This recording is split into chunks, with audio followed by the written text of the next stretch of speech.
Hi. You kind of caught me at a bad time right now, but you're currently watching part 2 of a 2-part video about the Switch 2. Just watch part 1, please.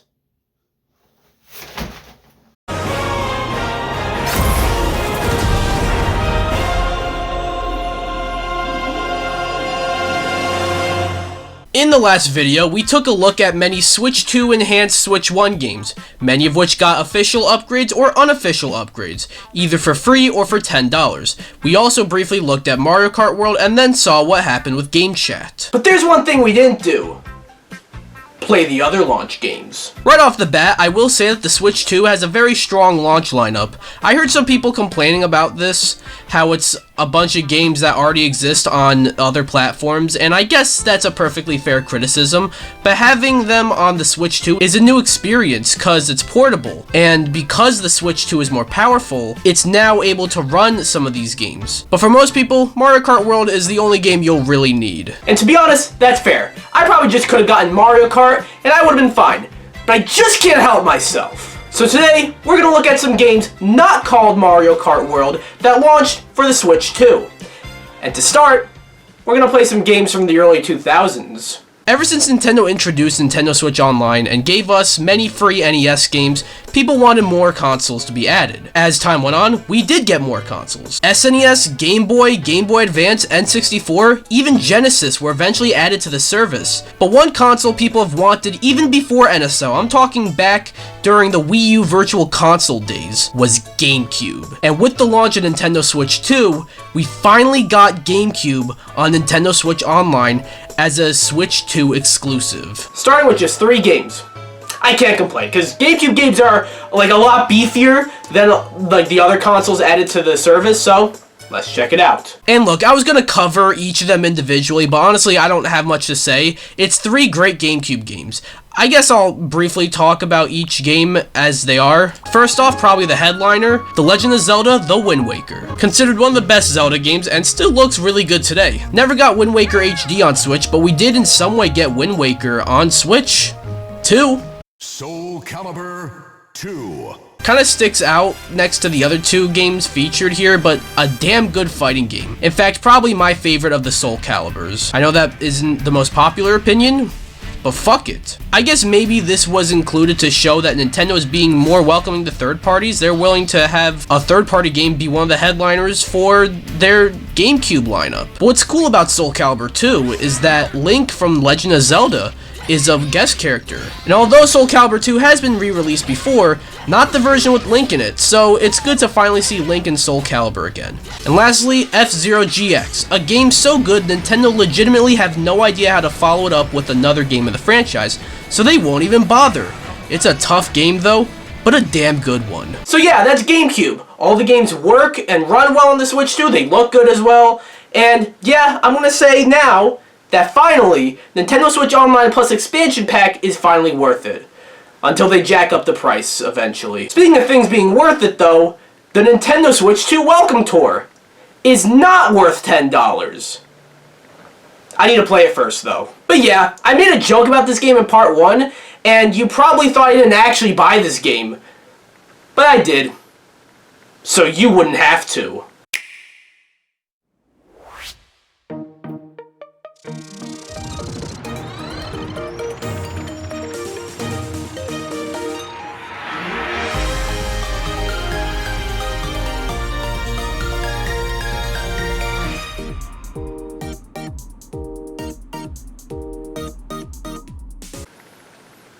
Okay, that was kind of neat. Oh, I need to select my character? I don't know, fucking that one. What, don't you see the resemblance? So right off the bat, it is cute. I'm in line to play Nintendo Switch 2, and I get to run around on a Nintendo Switch 2. Now, I didn't go to the Nintendo Switch 2 experience event that they had earlier this year, like all around the world.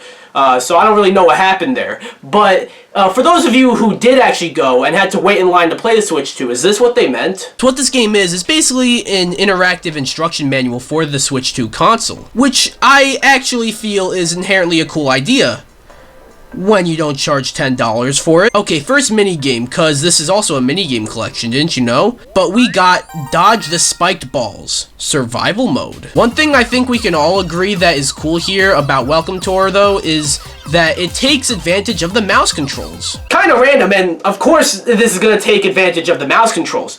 But part 1, when going back to that episode, I didn't really cover too many games that took advantage of the mouse controls, which I think is a neat feature that not enough people are talking about for the Switch 2, and it opens the door for a lot of possibilities. However, this minigame is just dodge the spike balls. Yay! I mean, I guess it does use mouse controls, but it's just like, wow!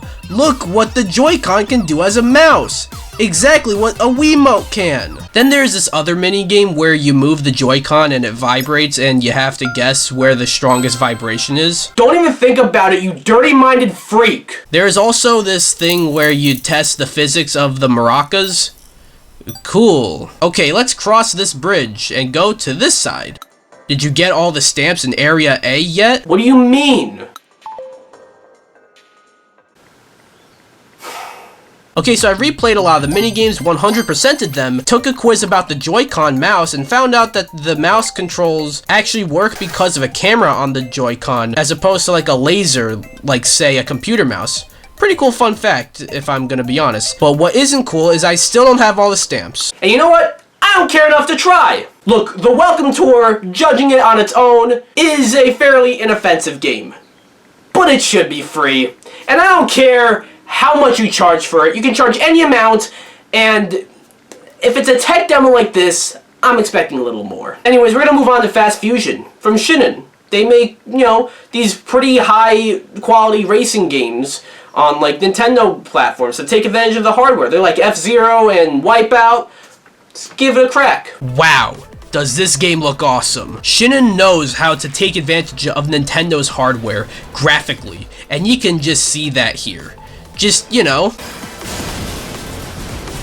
Don't worry about that. Once you get the hang of it though, Fast Fusion is actually a lot of fun. It's a much easier alternative to F-Zero GX, because that game is a challenge. This game, I'm just bad at. Not a whole lot to say here, really. It just looks really good. It plays really well. It's fast, and good thing it is, because then that title would be a lie. And best of all, it's only $15. Honestly a steal for the quality on display here. Now that's all well and good, but those are all eShop games. The Switch 2 launched with a bunch of third-party games. You know, multi-platform games are on other consoles first, but finally made it over to a Nintendo console and are now portable at launch. Now I didn't pick up every game, but I do gotta show you a few. So, the first game I got here is Street Fighter 6. Yeah, the first physical game I got here in this two-part episode. And now, to talk about the box art design for the Switch 2. Whatever. I don't care. The Switch 2 logo on the box art looks a little weird, but I'll get over it. And so will you. So yeah, that's my take on the box art design. I don't care. But what's this on the bottom where it says game key card? Oh no. Many of the third-party Switch 2 games released are game key cards. You see, the difference between a regular cartridge and a game key card is with the latter, you have to install a good chunk of the game after putting the card in the Switch. Or Switch 2. Fuck you. Many people don't like this as it's a hit to physical media, and as someone who prefers physical games, I absolutely get it. But I also feel like this whole thing is blown a little out of proportion. If you consider the games you get on a physical PS5 or Xbox Series disc physical games, then I don't personally see how game key cards are not physical games. I will admit, it is exciting to hear about a certain third-party game coming to Switch, and then rather deflating to hear that it's a game key card. But at the end of the day, it is what it is. If I've wasted enough time, let's go play Street Fighter 6. Wait, I haven't done this yet.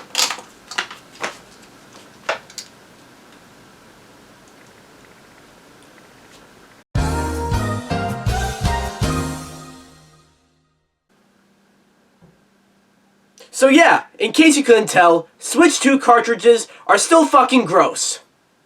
Back to your regularly scheduled programming.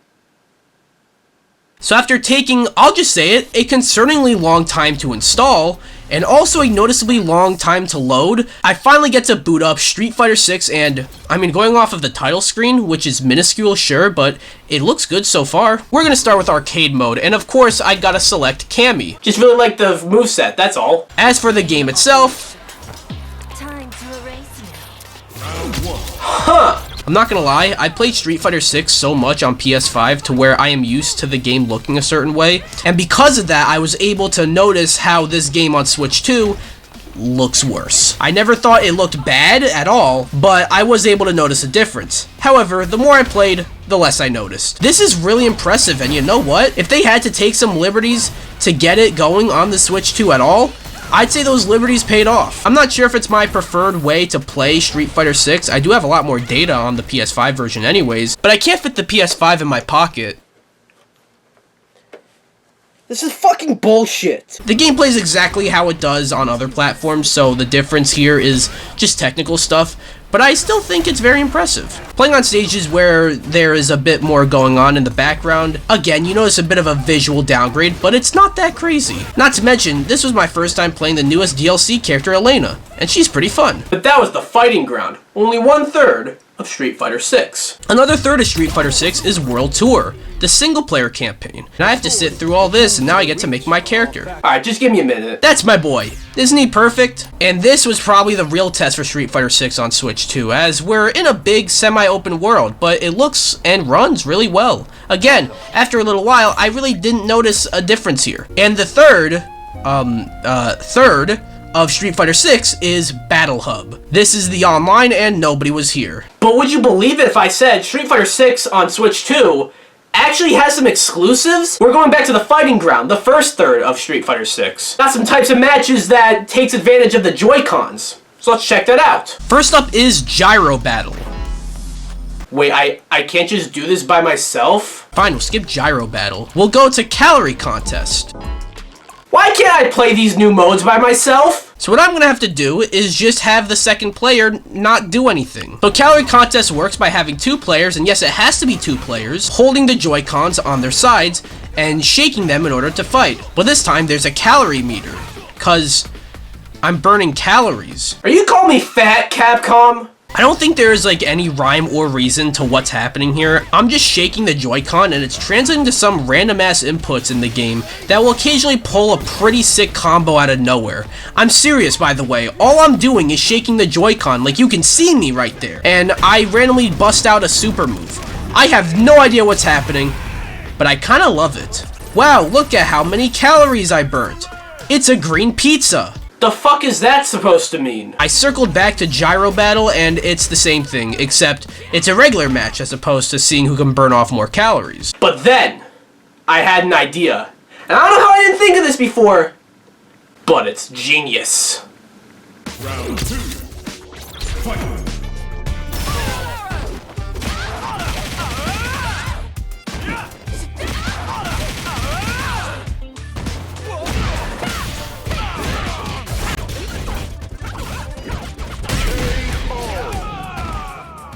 Cammy wins! So overall, Street Fighter 6 is a rather impressive port to the Switch 2. But we're gonna move on to Bravely Default Flying Fairies HD Remaster. What a title! This is neat as it's kind of a new game. I mean, it's a remaster of a 3DS game, sure, but it's a remaster that's not on anything else. It's not even on Switch 1, so that's neat. Plus, it's only $40, making it one of the more, affordable games at the launch of the console. And it's also only 11 gigs, which is neat. Why the fuck is this a game key card? Still though, this is an 11 gigabyte remaster of a 3DS game from like 10 years ago. You couldn't have, really? Okay, but I'm kind of stalling here. This will actually be my first time playing Bravely Default, by the way. I've never played it on 3DS, and I'm a big fan of Square Enix RPGs. So, how I missed this, I don't know. But, let's go play Bravely Default Flying Fairies HD Remaster. What a fucking dumb title. It's like I'm really there. Oh, hello. I see fire in those eyes.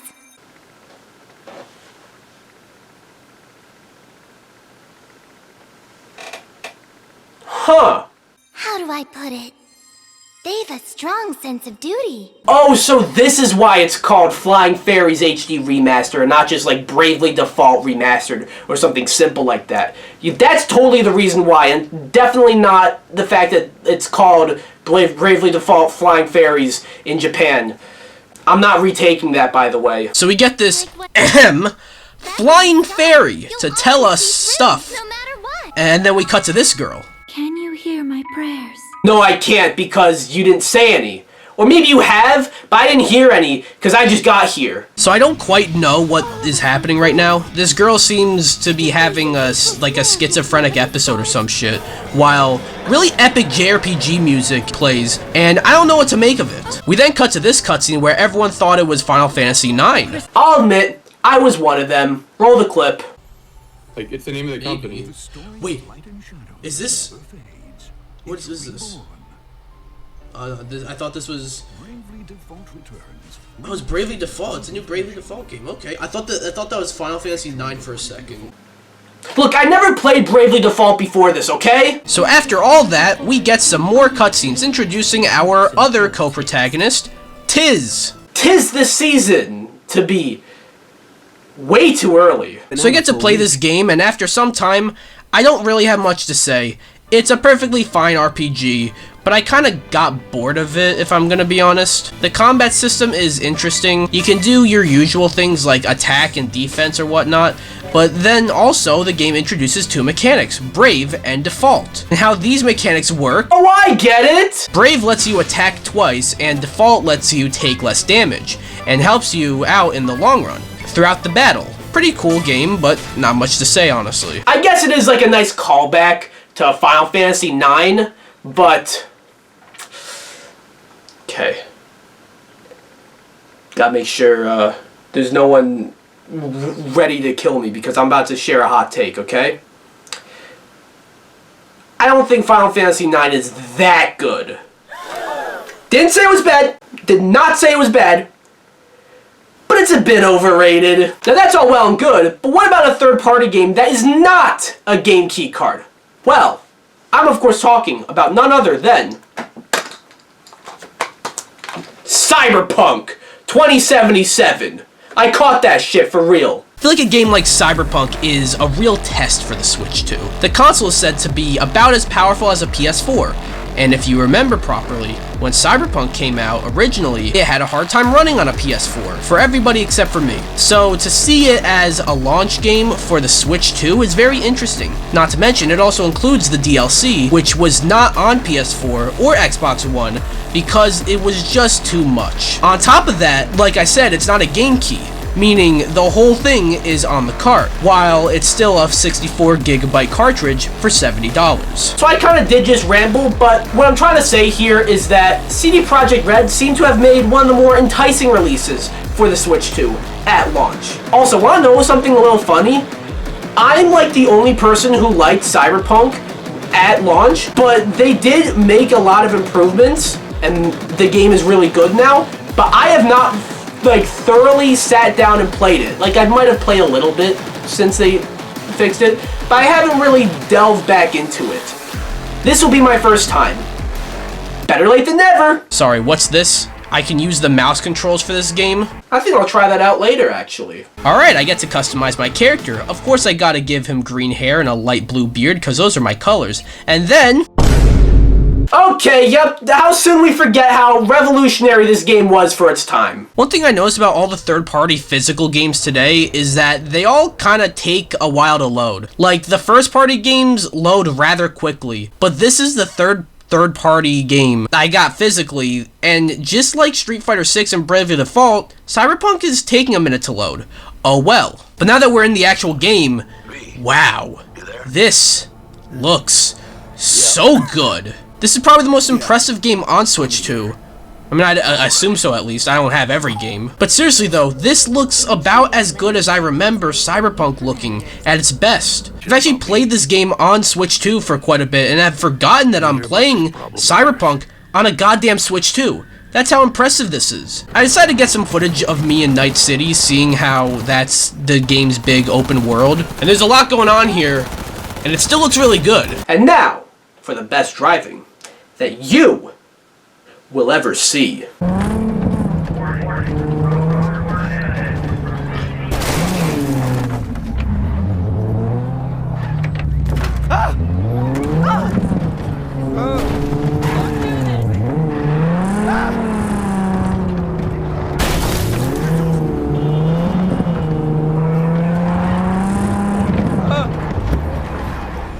This is it. Nailed it. I always like the gunplay in this game as well, and that works really well too. It's tight, smooth, and just feels nice. Overall, Cyberpunk is really impressive on Switch 2. But there's now mouse controls. I mean, it works. It works as well as you would expect. Or maybe not. I'm not quite sure how well you expected this to work, but it works well. You just enable a setting to use mouse controls, and just like that, there you go. So yeah, if there's any game that you want to get on your Switch 2 that's not called Mario Kart World, get Cyberpunk. I mean, it's already a damn good game, and it runs really well on Switch 2, and also, it's a damn good value too, with the DLC, which I haven't even played yet, so I didn't really touch on that. Maybe I should have, but I'm going to wait to do that. I want to play through the main game again. And plus, the full game is on the card. It's fully physical. But that's enough stalling. Cause yeah, I've been stalling this whole time. But now it's time for the main event. Bumblebee, Storm of Friendship.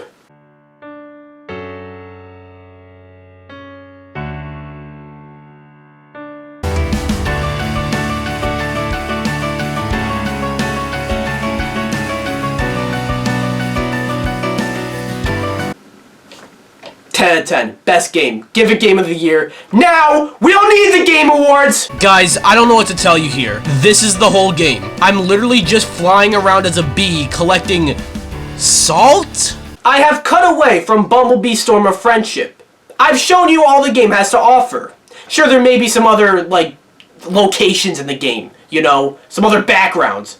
But, other than that, I've shown you everything. And it's peak. But I don't hear enough people talking about this game. Let's go check the Metacritic. I need to read you the synopsis, because this is not real. This game is a story-driven, narrative 3D flight exploration game in which you control a little bee on its journey to find a new home. Yeah, I think I've read enough. Okay, that's funny. There are no user reviews for this game. Well, that's about to change. Alright, so we'll go 10 out of 10. I love Bumblebee. This game changed my life, and I will never emotionally recover. This game had me in tears from the beginning to end. It's a story-driven, emotional roller coaster of a game. Fuck anything else that came out this year. Give every single award to Bumblebee Storm of Friendships. I'd give it 100 out of 10 if I could. Post. There you go. That's... What do you mean it's on Nintendo Switch? It's not a Switch 2 game? My whole life has been a lie? My whole life as in, like, the past, like, 3 minutes? We can't end like that, you know? It turns out Bumblebee Storm of Friendship is a Switch 1 game. It apparently came out the same day as the Switch 2, but it's a Switch 1 game. So I browsed the eShop a bit more, and I found a remaster for Only Up. If you don't know what Only Up is, it's probably a perfect game that could have been in my Games That Hate You episode, but the creator took it down for reasons, you know? If you know, you know. But for some weird-ass fucking reason, it got a random remaster on the Switch 2 eShop. Or maybe the Switch 1 eShop. But I don't want my illusion to be shattered! And it fucking sucks. I'm not gonna say that, like, the original was, like, this holy grail or anything like that. But this is clearly some weird attempt to bring it back. And it's just a cheap and lazy release on the eShop. I think I'm stretching things out here a bit. I wasn't really going to include Only Up Remastered, but I saw it on the eShop for like $4, and I thought it'd be funny, so I bought it at the last minute. And I didn't want to not include it in the video, so yeah, I don't really have anything else to say about it though. Yeah, that's all the games I got for the Switch 2. My thoughts? Is the Nintendo Switch 2 worth it at launch? That's a tricky question, because I feel that's subjective. I mean, the question of, is insert thing here worth it, is always subjective, sure. But I feel it's often easier to answer that with, say, a game, you know. But with a console, I don't know. On the one hand, it is a very technically impressive piece of hardware, at least in comparison to the Switch 1. It's able to seamlessly run games that would struggle like a motherfucker on Switch 1. I am beyond impressed with Cyberpunk and Street Fighter, and of course Mario Kart World is probably the perfect launch title for a console, especially when you consider how well Mario Kart 8 did. And if you're really dying to play the next Mario Kart and you're willing to shell out $450 or $500 if you want to go for the bundle, in fact, you probably should, I'd say go for it. But if you're not a Mario Kart guy and you've played most of these games on, let's be fair, more powerful hardware years ago, I'm not quite sure why you would want to buy a Switch 2. And that's not to say that this launch lineup is bad. Far from it. Aside from Mario Kart World, and even aside from the games shown in this video, some other notable launch games include Yakuza 0 Director's Cut, Sonic X Shadow Generations, Split Fiction, Deltarune, Hitman World of Assassination, and No Man's Sky, and that's not even all of them. And it seems they all work really well for Switch 2. But are they really worth buying a new console for? I don't know. I mean, I got the Switch 2 because I really wanted to play the new Mario Kart. You know, Mario Kart's one of my favorite franchises ever, so, like, you know, it was hard to not play the new one. So that's why I got it at launch. And also, like I said at the beginning, I just can't fucking help myself. What do you want me to do? I didn't buy the console to play Cyberpunk, Street Fighter, or Bravely Default, you know? And they're nice to have, don't get me wrong, but not system sellers. So if you're on the fence about it, wait. Wait for Donkey Kong, wait for Metroid Prime, wait for Pokemon, wait for Duskbloods, wait for some other eventual first-party heavy hitters that we will know about, like, sooner rather than later. And I guarantee you, the Switch 2 will be more than worth it then. Also, can we stop this bullshit debate about what's better, the Switch 2 or the Steam Deck? Both serve completely different purposes. One plays Nintendo games, which is like the sole reason why you would want to buy a Switch 2, and the Steam Deck serves a completely different purpose, and it's great because of that, okay? And even then, the Steam Deck, as great as it is, it doesn't have Bumblebee Storm of Friendships, so obviously it's worse than the Switch 2. I mean, you probably could run Bumblebee Storm of Friendships on the Steam Deck if you emulate it, but I'm ending the video now.